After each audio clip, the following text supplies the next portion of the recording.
Hey everybody, welcome back to Great Mondays Radio. Today in not in studio, but on the program, West direct from the West Coast. We have the incredible veteran HR tech executive Kim Rohrer, who has been a people leader at many startups and tech companies. Um, she is someone that I have known for a long time and has, I think, influenced the sort of HR tech community. She's got outsized influence. She has done a lot of amazing stuff for a lot of organizations, helped a lot of people learn more about how to create incredible employee experiences. And today we're going to be talking about hiring outside the United States, what it means, the global sort of the trend towards you know hiring distributed workforces and how it can save you money, what are the problems with it. So, Kim, thanks for finally making it on to Oh my Great goodness. Mondays Radio. Thank you so much for having me. It feels a little bit like one of those things where at the end of the year, you're like, oh God, what's all the stuff I wanted to do? I'm like, how have I not done this already? Exactly. But here we are in December making it happen. And I'm so glad to be here. Fantastic. Wonderful. So, Kim, can you do us a quick bio, kind of how you got to where you are, and then we'll get into kind of what the future holds for mini multinationals and the like. Ooh, yeah. So I've been doing this HR thing largely in tech companies for the last 15 plus years. Um, my career has spanned from working in theater to working at Google to working at little teeny tiny baby startups. I worked in libraries in college, which seems like really random, and it was a long time ago, but strangely, like my work in libraries and archives has informed a lot of what I We do. love we love I, librarians. I'm like, I reference my experience working the ticket office at an improv theater when I was in high school like monthly at least, if not weekly, in HR. So these things are all relevant when you look back and look for the patterns. Um, but I've spent the last couple of years really looking at the global scale of things. I was at Oyster through its period of massive hyperscale from 2021 to 2023. Mhm. We grew to over 650 employees in 70 countries in about a year and a half. Um, and that really radicalized me towards remote work and towards the the importance of company culture when you're dealing with a multinational workforce. Um, that was sort of my radicalization in terms of getting out of the San Francisco tech bubble Yeah, and onto the global scale and really looking at like what is culture when you're not in an office in San Francisco? What is culture when you are not all of the same nationality? Um, and yeah, so since then I was part of two different layoffs we did in 2023. The first I ran, the second I ran and was laid off in. And since did you then have to I've you had to have a hard conversation with yourself? I did. I like to tell the story that I helped write the script that we had our kind of deputies across the company using. And my boss reached out to me and was like, so should we have the 30-minute check-in meeting where I read you the script that you wrote? We don't need to. I know where to find information about my benefits. Thank you. Um, I wrote a whole newsletter post about that. It was one of the first newsletters that I wrote actually at my new newsletter, which is I Care Too Much on Substack. I've been spending a lot of time writing recently and doing kind of content and brand design work and really leaning into my interest in storytelling Hmm. um, as a part of the HR experience. That's I found over the last year in building Peak HR, the education startup that I helped co-found, um, that I really love this part of connection around uh, the stories we tell internally, the stories we tell externally. It's such a huge part of culture building, and I think internal communications, um, branding, storytelling, marketing. It's like the unsung hero of the unsung hero of the HR department. If HR is the unsung heroes of the company, You don't like have to tell this I brand know, guy. right? Like we don't spend enough time thinking like marketers, and Yeah. I think that's a big part of HR's culture problem is like we're not talking about the work we're doing in the right ways. So I've been focused in my consulting work the last year or so. I've been focused on doing some of that work with companies, Hmm. um, and with friends just for funsies. And yeah, I've really come, I feel like a little bit full circle here from theater, where my background was in research and storytelling, um, to this like tech world HR thing, and now I'm Yeah. like blending them back together and doing Yeah. Yeah. storytelling in HR. Yep. Yep. Yep. Yep. Yep. There's so many things that we could talk about, but we're going to forego some of those Yes. other Let's elements get and technical. let's go forward. So the trend, so just to set it up, right? Set up where we Yeah. are. Yes. You were at Oyster well before the before the pandemic, before the lockdown? No. No. So Oyster was founded just before the pandemic. And then you came on Um, in and then I came on in 2021. 2021. Uh-huh. Yes. Okay. At the start of the pandemic, I was working for a company called Stride Health. I got laid off at the beginning of the pandemic. I had a newborn and a preschooler at home, and so I didn't do HR work for a few months there. Yeah, yeah, yeah. That makes sense. Long story people can read about on my LinkedIn. But yeah, when I joined Oyster as a consultant, they hired me as their interim head of people. They had just raised a Series B.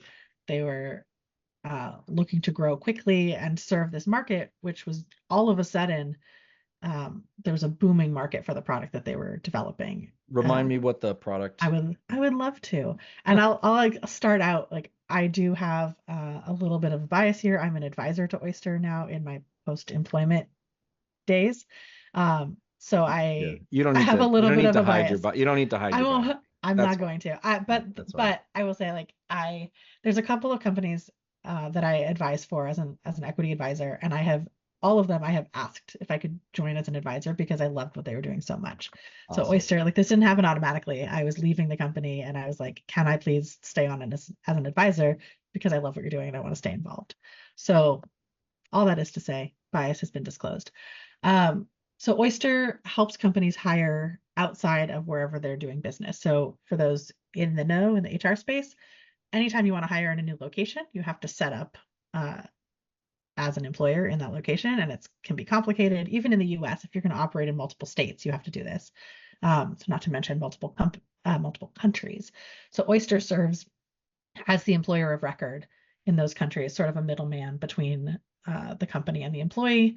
Oyster hires the employee on behalf of the company. Mm, Um, but then you work, that's it. It's basically hiring people on paper. And I sort of can't believe that this is the best way that the industry and the world, the government has found to do multinational employment, but it's very common. It's been around for a long time. The concept of an employer of record. But what Oyster does, excuse me, Oyster takes a very human-centric approach to it. So we were looking at not just getting the paperwork and the payroll and the legal benefits correct for the employees that you're hiring outside of your headquarters, but also providing information for companies on how to create better employee experiences on a global scale. So Oyster, operating in 70 countries, wanted to be able to demonstrate as a thought leader in the space, and not just a thought leader, but an action leader. So how can we show the companies that are our clients how to do this well? So there's a really big focus on what does it mean to be a fully remote, fully distributed company, and how can we help our clients apply those learnings to their company? And not every client is fully remote. Some people in headquarters, some yeah, clients of like course. we have three offices, and one of them is where we have a legal entity, and the other ones we hire through Oyster. Um, but it was really important to us that we could kind of prove out the mission by um, hiring a large amount of employees in emerging markets, in less typical tech markets, because that's a big part of the mission is um, increasing economic opportunity around the world. So that the old saying, talent is evenly distributed, opportunity is not. Like, how can we increase access to opportunity by helping companies have a less friction-filled Yeah. experience hiring people in other countries. Um, and I mean, it's truly, I've worked with a lot of HR tech companies as a client, as an advisor. Um, it's one of the only HR tech companies out there that I know of that actively seeks feedback from its HR team in terms of product development, sales development, marketing. It's one of the things that I'm advising on as an advisor now is um, sales, marketing, how to really reach the ICP, how Yeah. to be actually useful to your ICP. So that gets into like customer support and product and what are we building that's going to help people, Right. even Well, if it's not part of the core product. the employee, the individual contributor is a customer of the organization they're working for. Exactly. So you're Yeah. making it more explicit, right? Right. It's true, Right. but I think to our point about what we had just said a minute earlier about brand and marketing, Yeah. it's that's part of Right. the whole thing. I mean, I mean, I haven't thought about it so much in that kind of global sense, but it was very apparent to me before and certainly after the lockdown and the effects of the pandemic, where you're hiring all over, and it's just like kind of a globalization where it's like Hmm. the I can, because you can work from over there and I can pay you from over here, you can be anywhere. Right. And the likelihood, I mean, you've got that profit incentive, that profit motive, and Hmm. you're gonna be able to save money if you don't have to hire everybody that lives in the Bay Area that requires a certain Right. level, A right? certain radius to your office. Right. Exactly. Then it just makes sense. So we're gonna see more and more of this. Hmm. Are so you're describing kind of opportunities for others. What are some of the other benefits to hiring globally aside from the decreased cost of talent? Yeah. And I do want to say just one more note on the decreased cost, because this is something that most companies shy away from talking about as a reason for globalization, but bottom line is bottom line, right? Like Yeah. Yeah. you can decrease your cost. But I want to mention that you can decrease your cost while still paying people well above market rate for their location. So Hmm. paying someone at the 90th percentile in the Philippines is going to be one of the most high paying jobs they can get. And it's still going to be a fraction of what you would pay that same person, even in Salt Lake City, or because we're often talking about customer support roles when we talk about certain locations like the Philippines and Salt Lake City. For some reason, those are the like nice, friendly people at cheaper cost of living. They're big meccas for Yeah. customer support roles. Um, but you can elevate the economic status of people uh, in in underdeveloped, like technically speaking, in terms of like recruiting. Uh, I don't mean underdeveloped as like the country is, but like recruiting is underdeveloped in those areas. Right. We're not hiring talent for tech companies in those areas. You can pay them like the highest paying job they can possibly get, and it still is going to impact Yeah. your bottom line as a company. And Right. I think as HR people, we so often don't want to admit that or champion that because it feels antithetical to creating a culture of like equity and we're all like in this Yeah. together. And it's like, but HR is also part of the business. And when business leaders talk about HR needs to be more strategic, HR needs to be thinking more about the business. One of the things you have to think about is how can I help reduce costs around the company? And you can hire amazing people, pay them extremely well, um, and still be paying a fraction of what you would pay in like these higher cost tech Yeah. markets. And I say that as a person who lives in Berkeley and it's like extremely unaffordable to live here. And salaries are Well, embarrassingly astronomical, but still it's like yeah. unaffordable to live here. Yeah. I mean, that's for sure. That's definitely, I think there's a lot to kind of unpack and discuss Yeah. about those things. But my question still stands. Yeah. Other What have you benefits. observed as the other benefits aside? Are there? Let me just Yeah. start with that. There, Are there other yes. benefits to hiring? Like, why Yes. would I want to hire outside the US aside Yes. from the decreased cost? Yeah. So I'll give you a couple of examples. One that really again like radicalized me when I was at Oyster is this concept that we we did a big old internal branding around this called Follow the Sun, which is the idea that because you have coworkers all around the globe, the work you can work a standard 7 or 8 hour workday, but the work can continue 24/7 because there's always somebody who's going to be logging on to work. So as long as you build in a practice of documentation, of asynchronous communication, you can start on work, sign off for your day, pass it on to someone else. They're working on it while you're enjoying your evening, you're going to sleep, and then they sign off for the day and you pick it back up the next day. Yeah. I had colleagues that I was working really closely with who were in Ireland and Australia and the UK. And it was just remarkable. I would sign on in the morning and like progress had been made on the work we were doing. And then I would pick it up and start working on it. And we'd have, 1 or 2 hours of overlap at different times. Um, but largely we were able to do really incredible work and maximize our ability to work quickly because I didn't have to work a 60-hour week in order to get the work done because we were Yeah. sharing things. And comes especially into play when you think about things like customer support, um, or like on-call shifts. Think about like being on call on a DevOps team. If you have only a team in San Francisco, you have people who are going to have to be on call to get that 3 a.m. call. Yep. We've all done Yep. the pager duty rotations. I even Yep. was on a pager duty rotation once, and I have no technical skills. Yeah. Yeah. Yeah. Um, But if you have people who are all over the world, then you can assign people to shifts based on when their regular working hours would be. And then you don't have to have people who are on call at 3 a.m. to fix a bug or to like access things because you have someone Yeah. who the 3 a.m. in San Francisco is the middle of their day. So it really enables you to stretch out the workday from like a bottom line company productivity. We have people working 24/7, but that means culturally everyone is still having a really healthy, normal workday. Huh. That's really, really interesting. So what are some of let's just list out some of the challenges that comes with kind of a Yeah. global workforce, because there are many. So Yes. in your mind, like what are the top challenges that someone can expect Mm-hmm. when they start to think about hiring globally?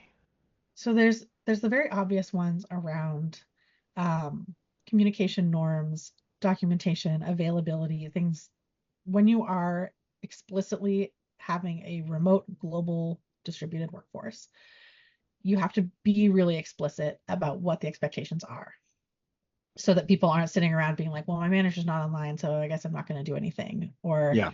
I sent this via email and nobody responded. It's like, well, the company norm is that you send it via Slack. Like you have to be really explicit about what those norms are so that people can actively participate in your remote work culture. Um, Hmm.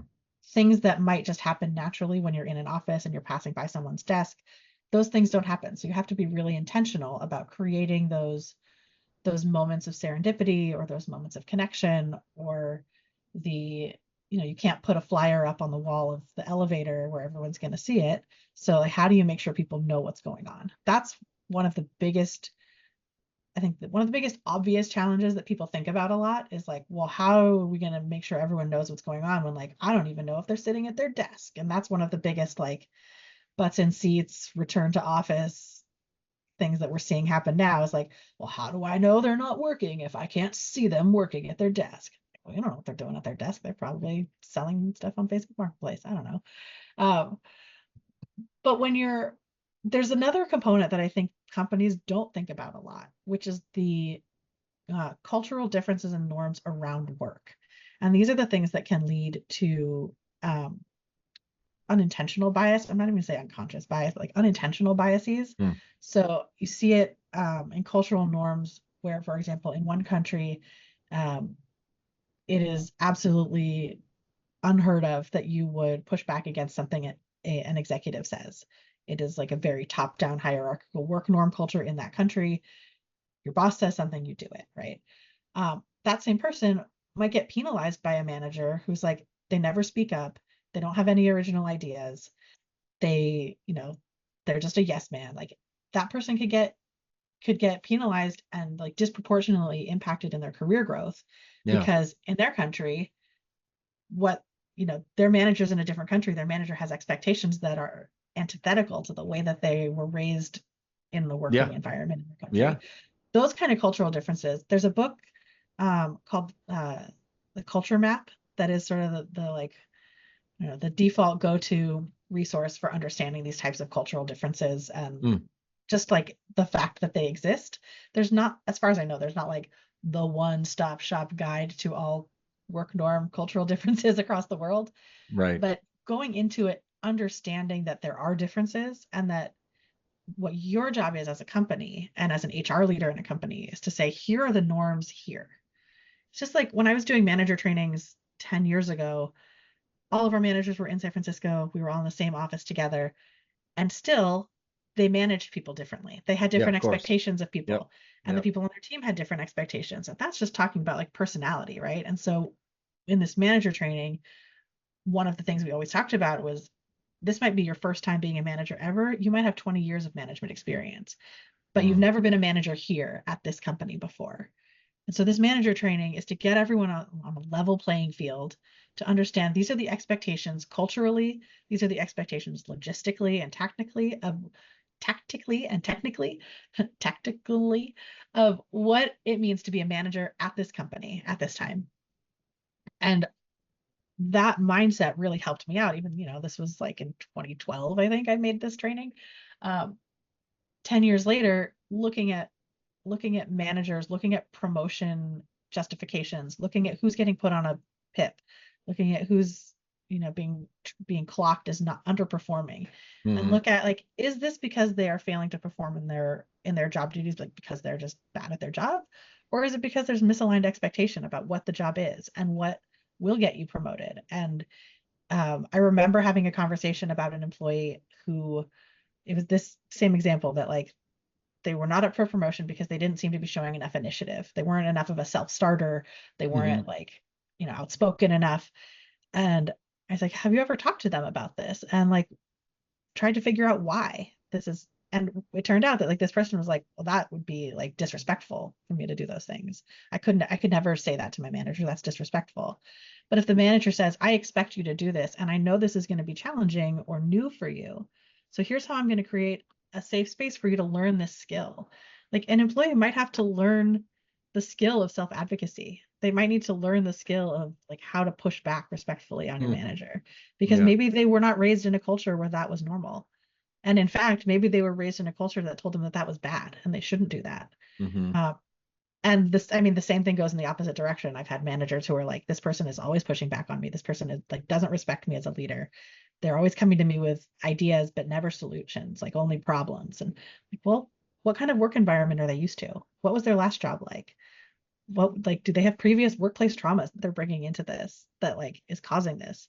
Have you communicated to them that this is what you expect? And so setting a company-wide cultural expectation around, this is what a manager does. This is how we expect you to work with your employees. This is how we expect you to talk to people. Um, and then really measuring whether or not that's working through manager feedback surveys, through talking to people, through looking at, hey, this manager's promotion recommendations all have the same sort of profile. Why are they only promoting this one type of person? What's going on there? It's almost like this is the way we should be doing it anyways, even Right. right? Like It just becomes there's more obvious when you're in a global context that's because right. things are Exactly. more glaring. It kind of makes me think about um the sort of construct of hiring for culture fit, because and Yeah, that makes it right, easy, right? There's like, right, okay, or like you were hiring for like someone who understands the unspoken, and right. that's In easy. what That's a language? shortcut. In what context? Sure. Like, Yeah, exactly. you I mean, know. that's the idea. So being able to articulate, I mean, just like the same way of you're like, okay, we normally communicate using Slack. If it's more, if it's, this kind of thing, if it's we rarely ever don't do text, that's personal. You know what I mean? Hmm. Like making these unsaid rules. And that's how Right, I feel about culture, right? Culture is entirely unstated. right, And so what we need to do is be able to are like go and identify what is unstated. When someone goes, you're like, what do you mean? How are, what are my expectations around managing? This is how I was taught right, to manage XYZ.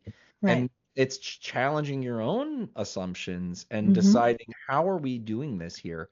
And I Right. feel like this is a piece, the same kind of direction as that further documentation of, like more and more workplaces, even if they're not hybrid or global or distributed, need to be thinking about working more efficiently. And so it's like, Hmm. like, we're not going to just figure this out on the fly. Let's document, let's figure out, Right. let's talk about how do we work together? What does it mean now that we can record everything? Right. How do we use, AI to actually make some of these things more explicit and more, Hmm. you know, easier for us to understand what the expectations are across, Yeah. across the organization. And that ties into the communication and training piece as well, because it's not enough to just make decisions and document them. You also have to think about how are you reinforcing these norms? How are you rewarding the people who are doing it well and course correcting the people who aren't, Mm. which gets into like accountability. And I'm not just talking about managers. I'm talking about anyone at the company who needs course correction in terms of cultural norms of the company. And the documentation gives you something to reference and gives you something to say that is codified, that's not just it's assumed that everyone Hearsay? knows this, Yeah. right? Because Right, right, right, you right. have to be able to point to something and say, hey, here's our values. Here's our values informed this company practice, and here's how and why. So if someone is acting in a way that's out of alignment with that, you can go back and say, this is the behavior we saw. Not it's different from the behavior that we want to see. And here is where we have documented it. And let's offer you some skill gap training on like course correcting this. Mhm. Um, I've seen and I've learned from my own mistakes in creating lots and lots of documentation that no one ever reads, that the documentation is something to point people to and to use to create trainings and to use like to pull from in your communications. So doing like if you're doing a newsletter, like a company newsletter, or you're doing company all hands meetings, you want to pull from existing material in your documentation, but it's not enough to just say go read it in our Notion database. Or like I used to in my early days, and I was like a sassy McSasserson, I would just make my GChat status. We didn't have Slack, we didn't have anything at that point. It was just GChat, and my my GChat status message would just say, "Have you checked the portal?" Because I was so sick of people asking me questions that I had so beautifully documented for them. And they're like, well, I don't want to read through the portal and try to find it. I want to ask you. Like, my job is not to be your reference librarian. And like look things up that already exist. Um, but that's not a customer service, that's not a customer forward answer, right? And HR, your customers are your coworkers. And so you have to think about, well, why are people not reading the stuff that I've created for them? Is it too hard to access? Is it too hard to find? Is it just too much writing? Is it not entertaining enough? Is it not relevant enough that they're like going there often? Like I know how to access, I know like what the sitemap looks like. Why don't they? Right. And so thinking of these like strategic, careful ways to dole out. It's storytelling again. Like, how are you doling out the information in a way that people are going to connect with? And then this is where I think AI can be really useful. And that's what I was thinking. These bots now, my friends over at Kona, who I love, and I'm not yet an advisor to, but hopefully I will be. I keep begging them. I'm like, get your board together so I can join it. Um, the this tool for manager training where it will scrape your documentation and give answers and give advice based on the documentation you've created. So it's pulling from your company norms. Yeah. And I think this is really where the future of AI and HR, thank you, um, where it can be the most successful is when you're saying, okay, HR has created all of the material, but you're not paying me to sit here and answer the same questions over and over and over again. You're paying me for my expertise and my knowledge and my ability to coach people one-on-one as needed. So what if the bot can answer people's questions by pulling from the material I've already Yeah. created? Yeah. And then when that's not enough, then I can step in and like really Yep. work one-on-one on challenging issues. Like Yep. that's where I want to, in terms of um, these global cultural norms, it doesn't serve anyone for the global cultural norm of the company to be have a question, ask HR. Like that's not efficient. Yeah, no, not at all. I mean, this is, have you used Notebook LM? No, I haven't yet. And so I'm that's scared. Google's. I'm That's no, scared. no, I no, no, know. no. It's perfect. It's a perfect use case for this kind of thing. I mean, I've worked on programming bots, chat bots, and it'll like scan the website and all this stuff. Hmm. But Notebook LM is even Is it better. I mean, better? yeah, it's really great. I don't know. We'll see.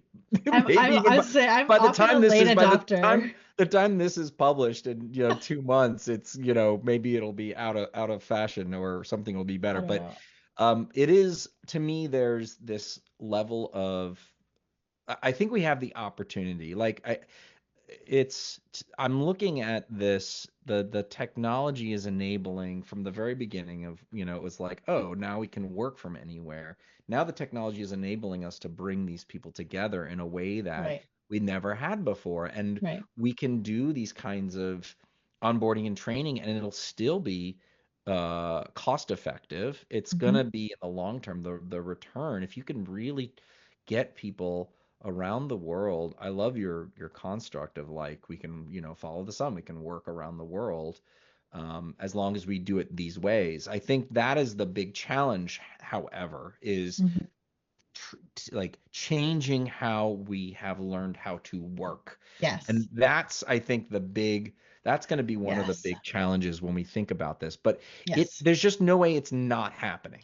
Right. Well, if you think about it, I talk about this a lot, and it's something that one of the founders of Oyster, Jack Mardak, and I used to talk about a lot, was that the the very basic kind of scaffolding of how we work has not dramatically changed in 100 years.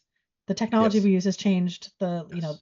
We have computers now, but Right. like the last major shakeup in the world of how we work, how employment and work works, has not changed since the Industrial Revolution. Yep. And I believe we are witnessing and are hopefully taking an active part in the Yes. next, the whatever we're going to call this revolution of work in the future. Yep. This is our industrial revolution, and the technology that's available to us and that has been growing over the last 2 decades or so um, has changed the way we are able to perform work, but the way companies think about work has not caught up to that yet. And so we're Yep. still looking at 40-hour Yep. work weeks, at people coming into an office and sitting at a desk and then being on Zoom calls all day long, right? We're still looking at people working in global companies but expected to hold 9 to 5 hours in an office. Um, like you can't I this is something I'm just gonna like name drop all these people that have influenced me, but I don't like to take credit. Chase Warrington introduced me to the idea of nonlinear work days. He's the head of operations at Doist, their to-do list company. Yep. But he introduced me to this concept of the nonlinear workday, which I was doing, but I didn't have a name for it. I think the Right. more we can have names for these Names for things, the things. more they can become embedded in our culture, right? We talk about Yep. asynchronous work, you talk about nonlinear work.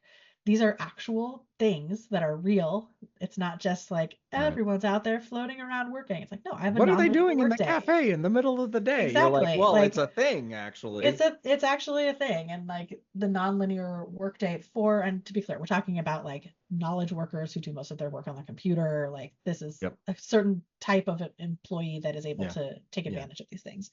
But I Digital really digital do think collar that, workers is yes, what I digital call it. collar. Oh God, that makes me feel like there's like a shock collar or something, like where Oh, yeah. dogs being trained. I'll have to work on Um, that. Okay. we'll have to work on the name of it. Data collar. Um, but I really do think that like this will be looked at historically as our industrial revolution in terms of the way we work and the way we relate to work.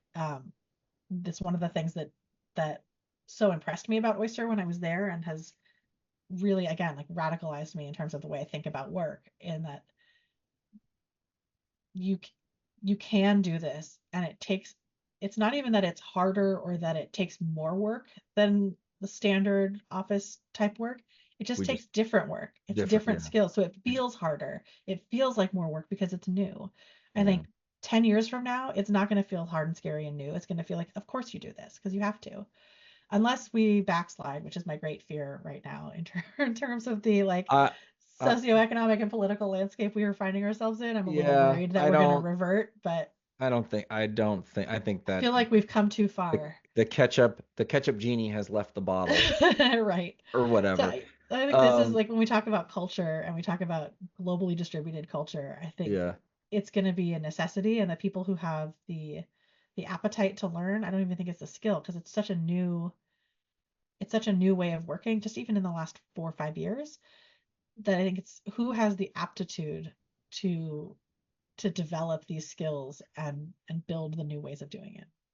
So here's the question that I don't expect you to know. There's no way you can know, but here's the question I think we should be asking is can the incumbents learn this new way of working? And we're Hmm. talking specifically about global hiring, but all these new ways faster than new companies will and come into the market and have that kind of efficiency global op kind of advantage. I mean, we talked I don't know what it was, 5 years ago, there was a lot of when the blockchain started to become a thing. Hmm. We talked about distributed autonomous organizations, and I still think there's that's pretty radical, but I think there's something to that where Hmm. everybody's doing what they can and then they are compensated on how well they do it, and there's no hierarchy, there's no management. It's just a whole different thing, and we might I feel like what we might see, we're kind of plodding along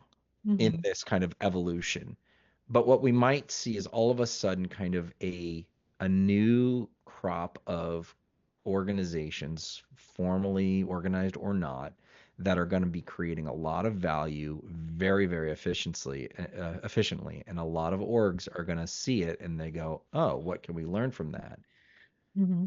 That's when I think we're going to see the real shift, right? I think Hmm. you and I are I think you and I have a talent that is challenging. It struggles. We struggle with, which is we can see where this is all going. And then we're like, Right. hey, everybody, this is where it's all going. Right. Everybody goes, how is that even possible, Kim? Thanks so much. Like we got shit to do. Thanks. Right. Yeah. And it's just, you're Yes. like, no, no, no, it's going to happen tomorrow. But the truth is it's going to take a long time to get there. Hmm.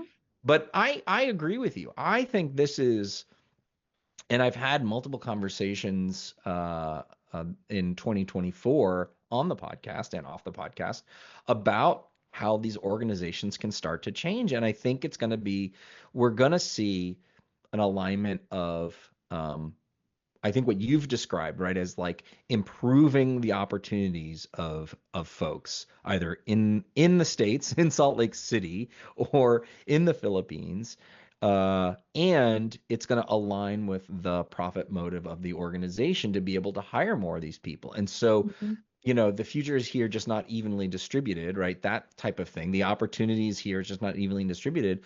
I think the sort of there's a lot of downsides to aggressive capitalism, but we're going to see capitalism push out to be able to find these kind of workers. And if we can create this kind of infrastructure, this oyster-like infrastructure, and be able to understand and see the challenges that Right. we might face Right. ahead of where they are, so that we don't get into the same uh, sort of stricture that we Right. now are facing with all these executives that are saying, well, see, hybrid work doesn't work. You have to come Right. back to the office. And you're like, no, no, Right. no, no, you're just not seeing the You're problem just not correctly. doing it right.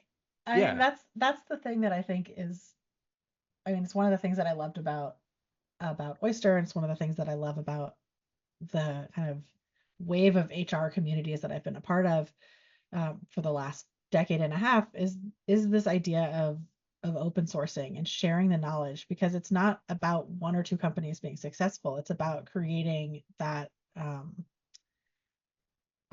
what's the word? I'm like tidal wave. That's not the Elective. yeah, that's not the word I'm thinking of, but creating this massive shift is not going to just be about one company doing it really well. So I'm all about like learn from my mistakes, learn from my successes, learn from the things that I did that worked, and learn from the things that I did that didn't, and take what applies to you and apply it to you, and leave the rest. There's not one blueprint, and I think that's where you see it with AI, you see it with global Hmm. hiring, you see it with hybrid and remote work. Companies looking to be like, well, that company is doing hybrid, so we're going to do hybrid. Like, well, that company looks very different from your company. This And is my whole thing about culture. You can't just copy yeah, someone's you can't just culture. copy paste it. Yeah. And I think that's the big failure of a lot of these initiatives that Mm. happen, is that they're That is looking at what was successful somewhere else and trying to apply it. Like, that's a hybrid only works if you invest in it. Are you going to invest in it? What kind of workforce do you have? it's What kind of such employees do you have? that What is kind such of work are you doing? such a great point, Kim. Like we are so conditioned to the kind of case study mentality, Yes. right? Here's Like what the worked. Go do it. here's what I'm gonna give you the Harvard Business Right. School case study. You need to learn from it, but Right. don't. We're in this place of be able to see the matrix, not the Mhm. story that it's like, Right. not the sort of So I say narrative. get inspired by this.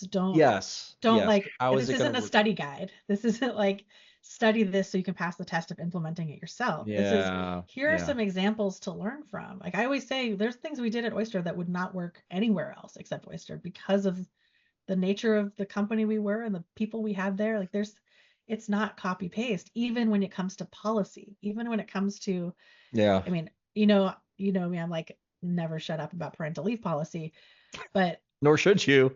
I won't. I won't, Josh. Good, good. Yeah, but that was, I mean, that was one of the biggest uh, challenges that I was working on in early days at Oyster, was this idea of, okay, we need a parental leave policy. At the time, we had employees in 40 countries. Okay, well, what's your parental leave policy when you're in 40 countries that have 40 different Yeah, types of standards, norms? Like there are countries where like the norm is a year, and some of that is paid by the government and some of it's not, but like the expectation of the employee culturally, yeah, norms wise, is that they'll take a year off. You have other countries where the norm is that you will take 0 to 2 weeks off and none of yeah, it is paid. yeah. You have countries where 4 months is fully paid by the government and the company doesn't have to give you anything. Like, how do you reconcile that and create one policy that works for your entire Mm, company? And so that's where you really have to get into the, like, okay, well, what can I learn about how other companies are doing this? What can I learn from, you know, in the past, I'd be like, well, let me look at all the parental leave policies of all the other San Francisco venture-backed tech companies of yeah, a certain size and stage, yeah, and see yeah, like, okay, everyone is kind of doing this, so we're going to do that. yeah. But that doesn't work when you're dealing with this many variables. So we had to really look at, okay, well, what do we know? What are all of these norms? What's financially feasible for the business? What do we want if we had like unlimited money and time and resources? Like, what's the experience we want to provide to people? Yeah, yeah. And then how do we match that up and uh, augment it with whatever their country's norms are? And how do we make that work?